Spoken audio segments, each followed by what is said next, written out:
జగన్కి నాటి ఎమ్మెల్యేలే శాపమయ్యారు అన్నటువంటి విషయం ఇప్పుడు బయటపడుతోంది. వాస్తవంగా అప్పట్లో ఐపాక్ వాళ్ళు చెప్పింది అదే, ఎమ్మెల్యేల మీద తీవ్ర వ్యతిరేకత ఉంది.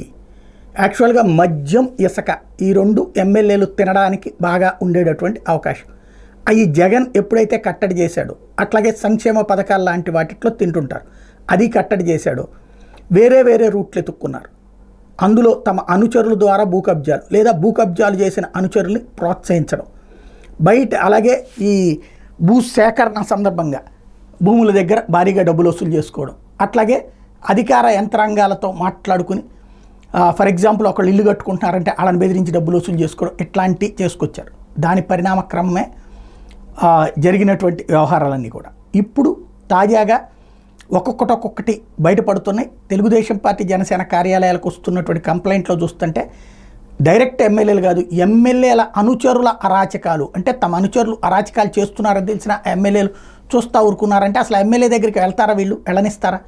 రెండవది, అనుచరుల్ని ఎందుకు పెట్టుకు తిరుగుతారంటే వీళ్ళ వెనకాల 10 మందిని వేసుకొచ్చేటటువంటి వాళ్ళు అనుచరులు కాబట్టి ఇప్పుడు ప్రతి కంప్లైంట్ వెనకాల కనబడుతున్నది వైసీపీ అనుచరులు, వైసీపీ నాయకుడు అనుచరులు, వైసీపీ ఎమ్మెల్యే అనుచరులు అనేది అదే కోణంలో కనబడుతోంది.